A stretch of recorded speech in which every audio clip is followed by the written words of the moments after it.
Okay, तो आज हम डिस्कशन करेंगे कि गोल्ड में निवेश कैसे करना है। राइट, बहुत सारे तरीके हैं गोल्ड में निवेश करने के, तो उसमें रिटर्न कितना बनता है और एक दो चीज और भी है जो सबसे ज्यादा इम्पोर्टेंट है।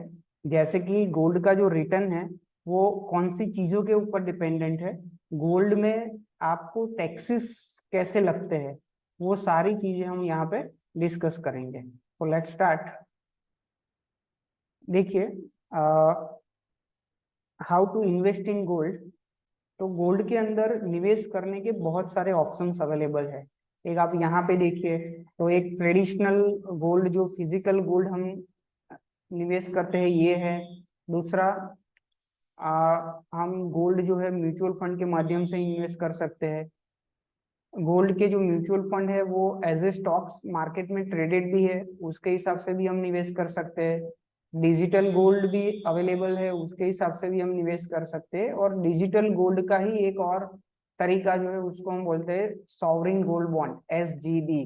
राइट, तो आप SGB के माध्यम से भी आप इन्वेस्टमेंट कर सकते हैं। तो हम सारी चीजें देखेंगे कि भाई यहाँ पे ये जो बार या कॉइन खरीदना है, ज्वेलरी खरीदनी है, म्यूचुअल फंड के माध्यम से निवेश करना है, डिजिटल गोल्ड SGB निवेश करना है, तो हम सारी चीजें यहाँ पे देखेंगे। ठीक है, अब यहाँ पे देखो कि गोल्ड में जो इन्वेस्टमेंट करते हैं इसके एडवांटेजेस और डिसएडवांटेजेस क्या है। तो एडवांटेजेस में आपको दिखाऊं कि एक easy and convenient purchase option available है। आप कहीं से भी गोल्ड खरीद सकते हैं, मीन सोनी के दुकान पे जाइए, या तो बहुत सारे ऐसे स्टोर्स भी खुल गए हैं, तो उसके हिसाब से आप गोल्ड खरीद सकते हैं। कैश परचेज अवेलेबल है। राइट, आप कैश में भी परचेज कर सकते हैं। लिक्विडिटी हाई है, इसका मतलब कि आप जब चाहो तब उसको बेच भी सकते हैं और जब चाहो तब आप उसको खरीद भी सकते हैं। लेकिन कई सारे प्रॉब्लम्स भी है, तो हम प्रॉब्लम्स को यहाँ पे डिफाइन करेंगे कि एक तो गोल्ड जो है वो चोरी हो जाना, एक ये प्रॉब्लम है। दूसरा जो है वो मेकिंग चार्जेस जो है वो बहुत ज्यादा लगते हैं, दूसरा एक प्रॉब्लम है। तीसरा प्रॉब्लम जो है हाई स्टोरेज कॉस्ट, मीन्स आप गोल्ड खरीद लिया लेकिन उसको रखने के लिए आपके पास कोई ऑप्शन अवेलेबल नहीं है, तो आपको बैंक के अंदर आपको जो लॉकर खरीदने का भी चार्जेस लगता है, तो वो चार्ज आपको पे करना पड़ेगा। दूसरा कि ये सबसे बड़ा प्रॉब्लम है जो difficulty to detect the impurity. Right, कि गोल्ड की प्योरिटी कितनी है वो एक्चुअली हम जैसे रिटेल पब्लिक को पता चलता ही नहीं है अल्टीमेटली। और हम गोल्ड आज कल या परसों ऐसे जाके बेचते नहीं है, ये जनरेशन टू जनरेशन चलता है। तो आप एक दूसरी जनरेशन जब आप गोल्ड बेचने जाएगी, कहीं और जाएगी, तो वो बोलेंगे कि भाई इसमें इतना ही प्योरिटी है। वहीं पे जाएंगे तो देखना पड़ेगा कि ये दुकान अवेलेबल है कि भी नहीं। राइट, तो ये एक बहुत बड़ा प्रॉब्लम है। और दूसरा कि lack of standard pricing. Right, एक प्राइस ठीक ठाक जो है स्टैंडर्ड है, लेकिन उसके ऊपर जो मेकिंग चार्जेस वगैरह लगते हैं, मेकिंग चार्जेस के ऊपर जो GST लगता है, तो आपकी प्राइस जो है ना वो बहुत ज्यादा वेरिएट हो जाती है। तो ये सारे जो है वो गोल्ड्स खरीदने के प्रॉब्लम्स है। लेकिन ये जो प्रॉब्लम्स है वो ज्यादातर फिजिकल गोल्ड, ऐसे जब आप ज्वेलरी वगैरह खरीदते हो इसमें ही आता है। अगर आप डिजिटल गोल्ड खरीदोगे, राइट, डिजिटल गोल्ड के अंदर ये जो प्रॉब्लम्स है, एक तो देखो ये चोरी होने का प्रॉब्लम जो है वो नहीं आने वाला, मेकिंग चार्जेस वो भी नहीं लगने वाला, स्टोरेज की भी जरूरत नहीं है, आपके डीमेट अकाउंट में ही पड़ेगा। डिफिकल्ट टू डिटेक्ट इम्प्योरिटी तो आएगी ही नहीं क्योंकि फिजिकल गोल्ड है ही नहीं।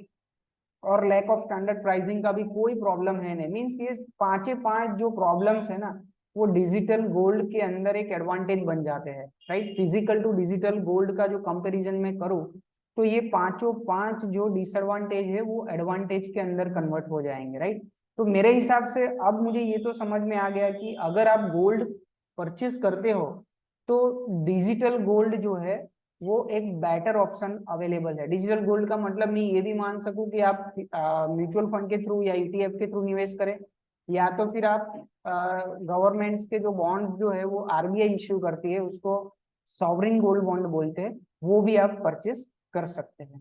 ठीक है, अब बहुत सारी चीजें जो है वो यहाँ पे हम सीखेंगे कि डिजिटल गोल्ड्स के अंदर निवेश करने के लिए आप 500 रुपए से भी SIP भी कर सकते हैं, ETF में भी आप 40-50 रुपए पे ट्रेड होता है तो आप 500,000 करके भी आप बाई कर सकते हैं। तो ये भी एक एडवांटेज है डिजिटल गोल्ड बाई करने का। एक्सचेंज ट्रेडेड फंड के ऊपर भी मैं आपको बताया कि जैसे आप 500,000 2,000 कर करके भी आप उसको एक्यूमुलेट कर सकते हैं। डिजिटल गोल्ड जो है वो रेगुलेटर नहीं है, मीन्स ये डिजिटल गोल्ड का एक प्रकार है तो उसको डिजिटल गोल्ड बोलते हैं, लेकिन ये रेगुलेटेड नहीं है कि भाई आप किसी को पैसा दो और वो डिजिटल फॉर्म में आपको मीन्स उसका यूनिट देते जाए और उसके बाद जब आपको चाहिए तब आप उसको वापस कर सको। तो रेगुलेटेड नहीं है तो हम इसके बारे में ज्यादा चर्चा नहीं करेंगे। ये जो है सॉवरेन गोल्ड बॉन्ड जो है वो आरबीआई इश्यू करता है बिहाफ ऑफ गवर्नमेंट, राइट। हमारे गवर्नमेंट के बिहाफ में आरबीआई ये बॉन्ड इश्यू करता है। तो ये बॉन्ड आप खरीद सकते हैं, डिमैट अकाउंट से खरीद सकते हैं। उसकी विंडो ओपन होती है हर 6 महीने साल भर में 2-3 बार विंडो ओपन होती है। आप वो जब विंडो ओपन होती है तब जाके आप ये बॉन्ड को परचेस कर सकते हैं। तो इसके एडवांटेजेस क्या है? इसके एडवांटेजेस ये है कि आप कोई भी एक यूनिट, 1 ग्राम का एक यूनिट होता है वो आप परचेस कर सकते हैं। लेट से अभी 60,000 गोल्ड की प्राइस चल रही है तो उसका 1 ग्राम की वैल्यू जो है वो 6,000 के आसपास आएगी, राइट। तो आप कम से कम एक मिनिमम 6,000 का इन्वेस्टमेंट करके आप वो एसजीबी परचेस कर सकते हैं। इसके अंदर एडवांटेज क्या है कि आपको हर साल गवर्नमेंट जो है 2.5% का एक्स्ट्रा इंटरेस्ट पे करेगी। गवर्नमेंट आपको पे करती है, मीन्स आपने 1 लाख रुपए का गोल्ड खरीदा, 1 लाख रुपए के एसजीबी खरीदे तो आपको हर साल 2,500 रुपया आपको एज ए इंटरेस्ट गवर्नमेंट आपके अकाउंट में क्रेडिट करती है, ठीक है। तो ये एक एडवांटेज है। ठीक है, ये 2.5% के लिए हम एसजीबी नहीं खरीदते हैं, लेकिन आपके मेकिंग चार्जेस बच जाते हैं। अभी मैं आपको टैक्सेशन समझाता हूँ, इसमें आपको पता चलेगा कि आपका जो गोल्ड है वो कितने में पड़ रहा है। ये जो है इसमें लॉकर के चार्जेस वगैरह हो जाने की कोई प्रॉब्लम नहीं है। और आप 6,000 से भी निवेश करके आप उसको मीन्स कम से कम प्राइस में भी निवेश करके आप उसको रख सकते हैं, राइट। इसके अंदर सिर्फ एक डिसएडवांटेज ऐसा है कि आपको 8 साल तक का उसका टेन्योर रहता है, उसकी मैच्योरिटी 8 साल तक की रहती है और आप 5 साल के बाद कभी भी उसमें से निकल सकते हैं। मीन्स मैच्योरिटी उसकी 8 इयर्स की है और 5 इयर्स के बाद आप कभी भी उसमें से निकल सकते हैं। तो इसमें सिर्फ लॉक इन आता है, लेकिन लॉक इन के अगेंस्ट में आपको 2.5% ज्यादा ब्याज मिलता है। एक और चीज अच्छी है कि उसमें जो भी आप पैसा कमाते हो उसके ऊपर कोई टैक्स नहीं लगता है। मीन्स आपने 1 लाख रुपए का गोल्ड लिया, राइट, और 8 साल के बाद उसकी वैल्यू हो गई 2 लाख, तो आप तो 1 लाख का गेन किया। अगर आपको 1 लाख का गेन होता है तो गोल्ड के अंदर इंडेक्सेशन के हिसाब से टैक्सेस लगते हैं। अगर आप फिजिकल गोल्ड लिया इंडेक्सेशन के हिसाब से आपको 5% भी भरना आया तो 1 लाख के ऊपर 5% आपका 5,000 जितना टैक्स चला जाएगा। यहाँ पे वो कोई भी टैक्सेशन की मगजमारी नहीं है, जितना भी रिटर्न जो भी है आपका बना वो आपका विदाउट टैक्स बन रहा है। मीन्स कोई भी कैपिटल गेन टैक्स आपको देना नहीं है। एक और एडवांटेज है 2.5% का interest, no capital gain tax, impurity purity की कोई मगजमारी नहीं, और दूसरा कि आपको गोल्ड को रखने की कोई मगजमारी नहीं, आपके डीमेट अकाउंट में सुरक्षित गोल्ड जो है वो हो जाएगा, ठीक है। तो बहुत बड़ा एडवांटेज है एसजीबी को। आप अगर किसी को आपको एसजीबी एज ए गिफ्ट देना है तो आप दे सकते हैं, ट्रांसफर कर सकते हैं अपने डीमेट अकाउंट के दूसरे डीमेट अकाउंट के अंदर। एक उसका एडेड फीचर है। और उसको लिक्विडेट करना है, गिफ्ट करना है, रिडीम्शन करना है तो मैंने आपको बताया 5th ईयर से आप कर सकते हैं और 8 साल में तो आपका एसजीबी जो है वो मैच्योर हो ही जाता है। अगर आपने 6,000 रुपए पे इन्वेस्ट किया है गोल्ड 1 ग्राम, उसकी वैल्यू 10,000 हो जाती है तो आपको 6,000 का 10,000 मिल जाता है। और इन बिटवीन में हर साल आपको 2.5% का इंटरेस्ट जो है वो अलग से मिलता है। तो एक एडवांटेज हो गया। ये सारे जो है कंपैरिजन है कि फिजिकल गोल्ड है, डिजिटल गोल्ड है, म्यूचुअल फंड के माध्यम से, सॉवरेन गोल्ड बॉन्ड, इसके ऊपर ज्यादा नहीं जाएंगे क्योंकि वीडियो हमारा लंबा हो जाएगा। तो गोल्ड में निवेश करने के तरीके हमने देख लिए।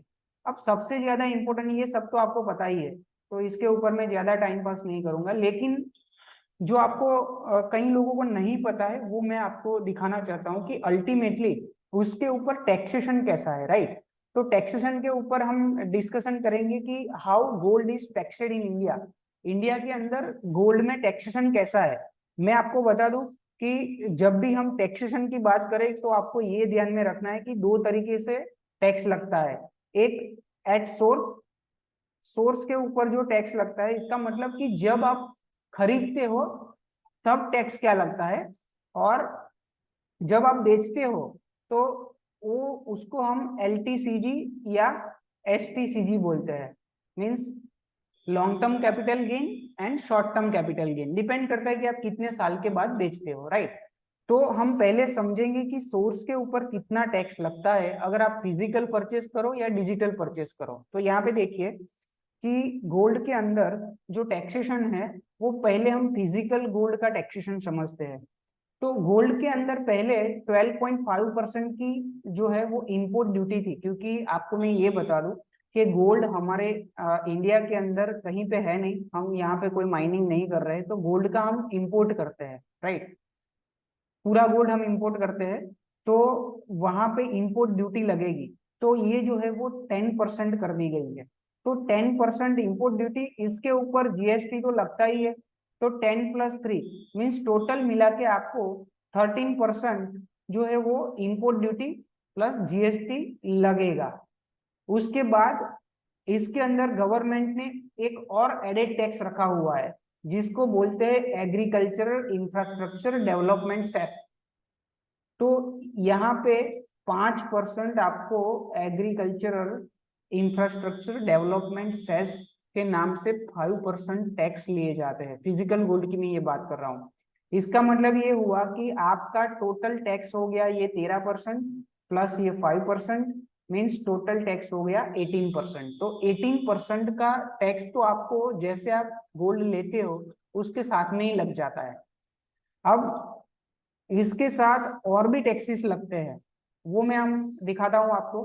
देखो 18% का तो फिक्स हो गया, ये गवर्नमेंट के पास जाता है। उसके बाद आप जब भी ज्वेलरी बनाओगे तो ज्वेलरी के जो चार्जेस लगते हैं वो डिपेंड करता है कि ज्वेलर कैसा है, राइट। कई लोग 5% से लेके 25% तक भी लेते हैं। यहाँ पे मेंशन किया हुआ है कि जो GST on making is charge vary from 8% to 35%, right. तो वो डिपेंड करता है कि आपकी ज्वेलरी की डिजाइन कैसी है और आपका ज्वेलर कितना महंगा है, राइट। तो यहाँ पे आप देखिए कि मैं उसको सिर्फ 5% भी कंसिडर कर लूँ, तो 5% से कंसिडर करूँ तो यहाँ पे आपका 18% तो था, और 5% यहाँ पे आपको ये लगेगा, और 5% के ऊपर जीएसटी भी लगेगा। ये 5% का जो आपका मेकिंग चार्जेस होगा उसके ऊपर भी जीएसटी लगता है।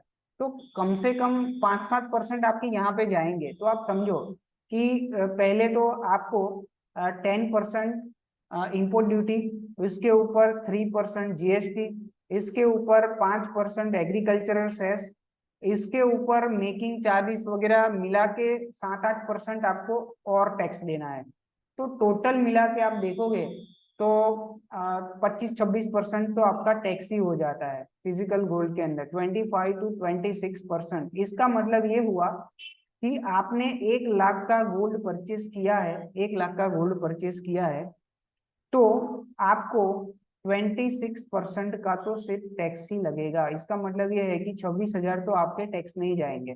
25 मान लो, 26 मान लो, जो भी मानना है, क्योंकि ये जो मेकिंग चार्जेस है वो वेरिएबल है। तो यहाँ पे मैंने कंजर्वेटिव नंबर ले लिया है, तो आप कोई भी नंबर मान लो, इतना तो आपको 100% जाने वाला है। ये थोड़ा बहुत वेरी करेगा, कोई 5% पे, कोई 8% पे, कोई 10% पे, कोई 12% पे, डिपेंड करता है।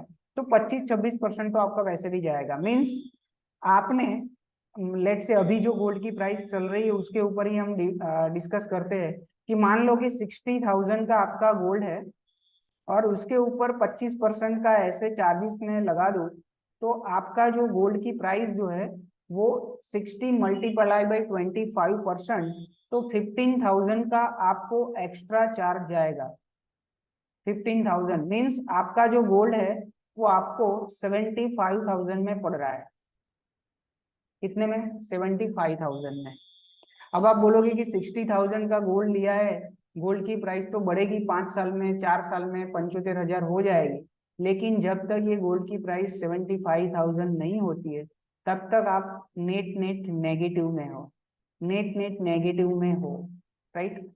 क्योंकि आपने physical gold as a jewellery purchase किया है इसलिए। उसके बाद एक और चीज है कि मान लो कि 75,000 का गोल्ड आपने परचेज तो कर लिया, अब इसके अंदर मैं इम्प्योरिटी की तो बात ही नहीं कर रहा हूँ, समझो। अगर इसके अंदर इम्प्योरिटी, आप बोलोगे कि गवर्नमेंट ने तो बहुत सारे रूल बनाए हैं, गवर्नमेंट ने कोई एरिया ऐसा नहीं छोड़ा है कि जिसमें रूल ना बनाए हो, लेकिन सब में सब कुछ चलता ही है। तो अगर आपको लगता है कि आप जो है आप जो एकदम प्योरेस्ट फॉर्म वाला गोल्ड खरीद रहे हो तो आप गलत फहमी में हो, ऐसा पॉसिबल ही नहीं है, ठीक है? तो 75,000 तक आपने 60,000 का गोल्ड खरीदा है, उसकी वैल्यू जब तक 75,000 नहीं होती है तब तक आप नेट नेट नेगेटिव में हो। 5 साल के बाद 75,000 होगा तो 5 साल का आपका रिटर्न गया, समझो। तो इसका मतलब ये है कि फिजिकल गोल्ड जो है वो मैं उसको एज ए इन्वेस्टमेंट नहीं मानता हूँ, राइट? वो आप हो सकता है कि इंडिया के अंदर थोड़े बहुत जो प्राइजेस का बेनिफिट, एक दो और बेनिफिट मैं आपको दिखाता हूँ कि क्यों गोल्ड की प्राइस इतनी बढ़ रही है, लेकिन ये जो है वो एक बेहतर इन्वेस्टमेंट ऑप्शन नहीं है।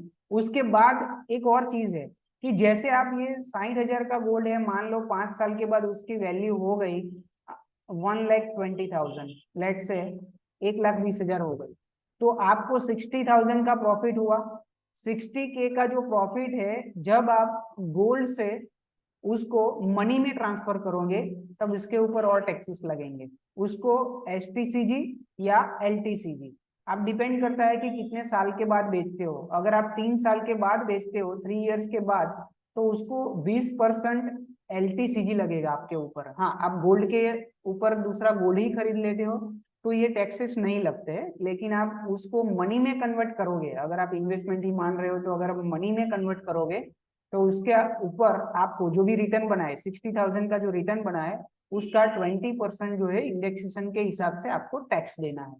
इसका मतलब ये है, ये सब कैलकुलेशन करके आप रिटर्न निकालोगे तो नेट नेट कोई रिटर्न बचेगा नहीं अगर आप फिजिकल गोल्ड परचेस करते हैं तो। अगर आप 1-2 साल के बाद उसको दूसरा बदलाते हो, चेंज करते हो, 2-3-4 साल के बाद वो बदल के तीसरा लेते हो, तो आपको पता भी नहीं चलेगा कि आप कितना रुपया पे कर रहे हो, ठीक है? आप उसके हिसाब से कैलकुलेशन करोगे तो आपको पता चलेगा कि वैसे उसमें रिटर्न तो बनेगा नहीं और घर से और पैसा जाएंगे।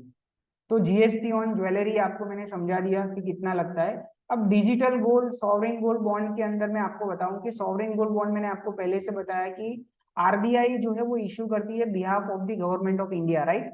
तो उसके ऊपर आपको कोई ऐसे टैक्सेस वगैरह का कोई भी टेंशन नहीं है, और LTCG SGCT कुछ भी आपके ऊपर लगेगा नहीं अगर आप 8 साल उसकी जब मैच्योरिटी आती है तब रिडीम करते हो। मीन्स कोई भी टैक्सेशन नहीं, इम्प्योरिटी का कोई प्रॉब्लम नहीं, ऊपर से 2.5% का इंटरेस्ट भी मिलता है, इसको मैं इन्वेस्टमेंट मानता हूँ। हाँ, गोल्ड में इन्वेस्टमेंट करना चाहिए, नो प्रॉब्लम, कोई ऐसा कुछ खराब नहीं है। गोल्ड भी एक इन्वेस्टेड मीन्स इंस्ट्रूमेंट है, लेकिन अगर आप ज्वेलरी के हिसाब से इन्वेस्ट करोगे तो आपका रिटर्न जो है आप जो मानते हो वैसा नहीं है, ये आप टैक्स के ऊपर से आप लगा सकते हो अंदाजा।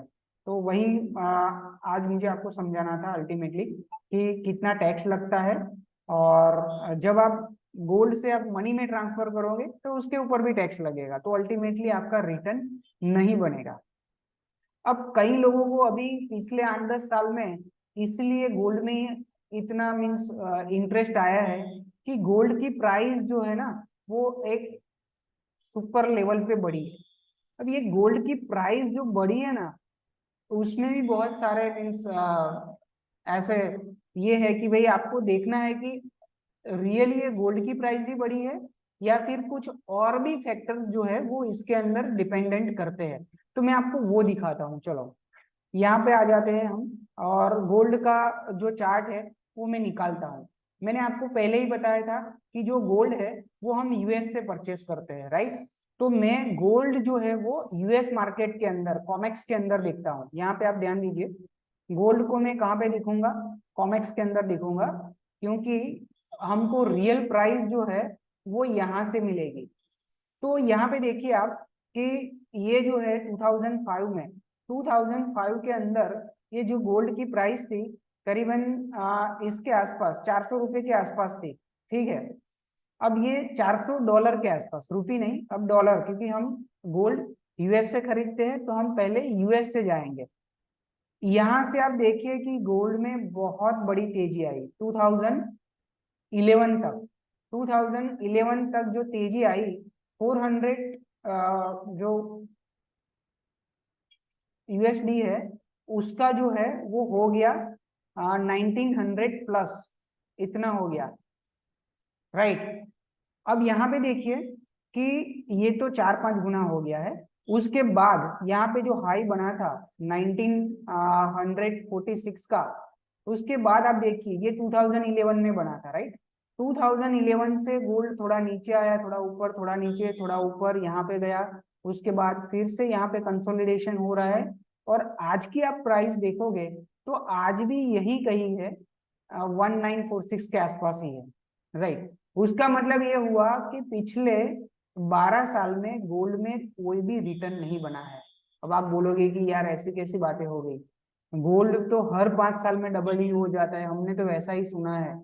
आपने सुना है, लेकिन आप ये देखिए कि गोल्ड जो है वो इंपोर्ट होता है यूएस से, और यूएस के अंदर जो भी गोल्ड की प्राइस है वो पिछले 12 साल में नीचे आया, नीचे से वापिस वहां पे आके यहाँ पे कंसोलिडेट कर रहा है। ये को यहाँ पे देखिए कि 2084 पे इसने 3 बार रेजिस्टेंस लिया है, राइट। अगर ये क्रॉस करेगा अच्छी रैली बनेगी गोल्ड के अंदर, वो सब हम बाद में देखेंगे। लेकिन पिछले, मेरा कहने का मतलब ये है कि पिछले 12 साल में गोल्ड की प्राइस कुछ भी नहीं बढ़ी है, राइट। तो आप बोलोगे कि इंडिया में तो इतना ज्यादा कैसे बढ़ गया, तो मैं वही समझा रहा था आपको कि अल्टीमेटली गोल्ड की प्राइस, हमारे यहाँ पे जो गोल्ड की प्राइस है वो सिर्फ गोल्ड की प्राइस के ऊपर डिपेंडेंसी नहीं है, बहुत सारे फैक्टर के ऊपर। अब हम इंडिया के अंदर जो गोल्ड है उसको देखेंगे।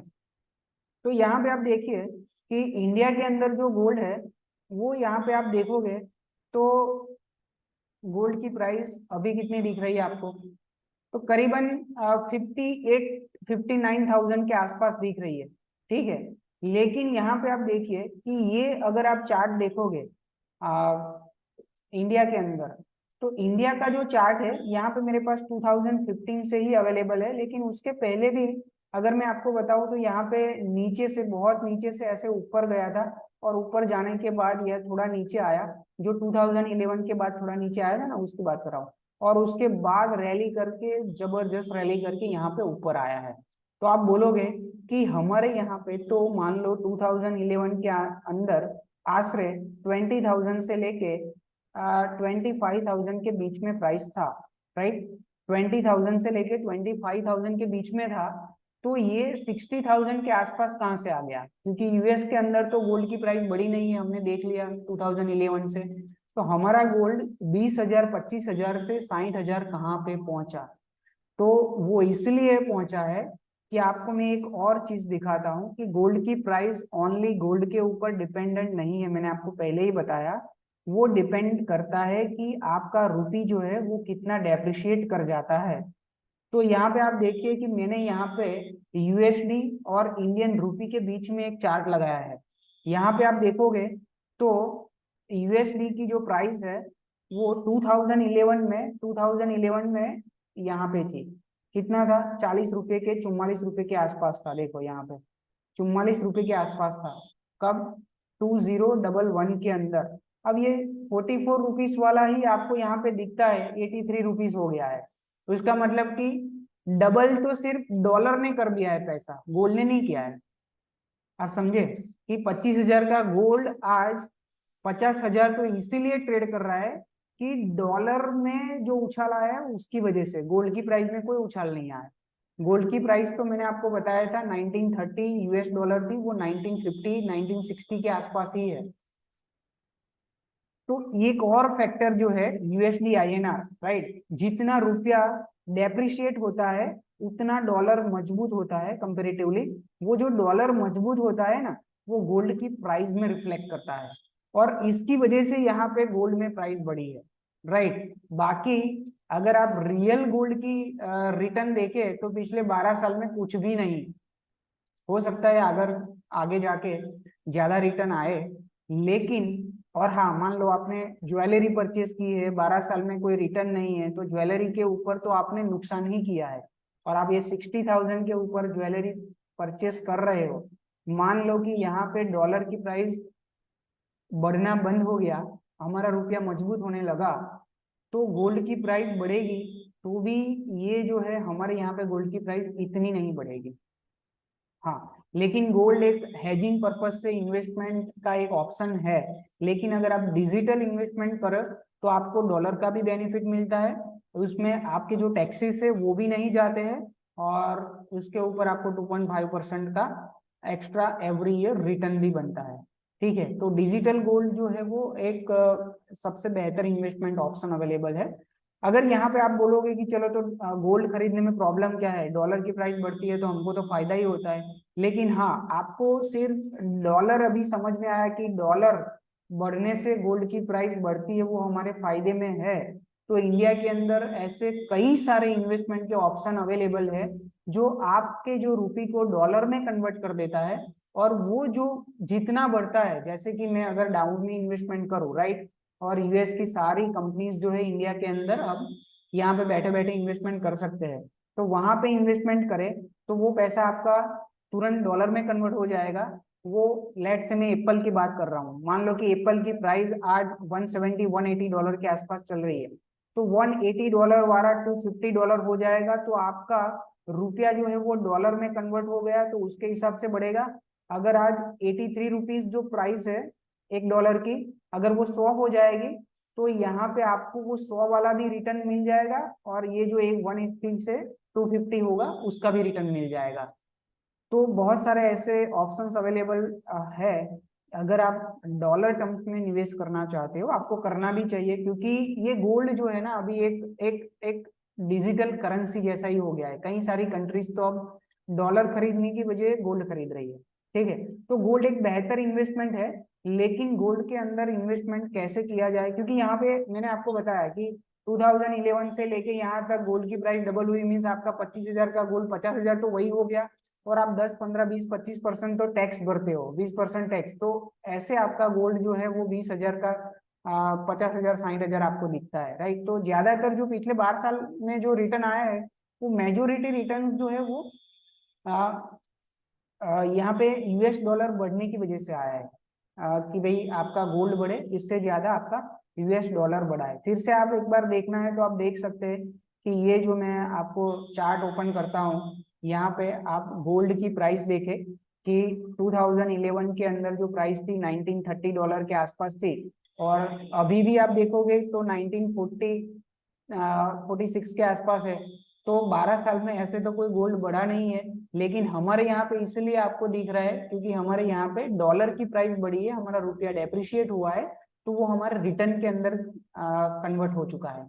ठीक है, ठीक है। एक और मैं आपको ये देना चाहता हूँ कि आपको उसको ट्रैक करना है, जब ये प्राइस ये $2084 को पार करके ऊपर निकले, ये जो रैली है ना आई थी ना, ऐसी रैली भी आ सकती है आगे जाके। ठीक है, तो आज का वीडियो में इतना ही।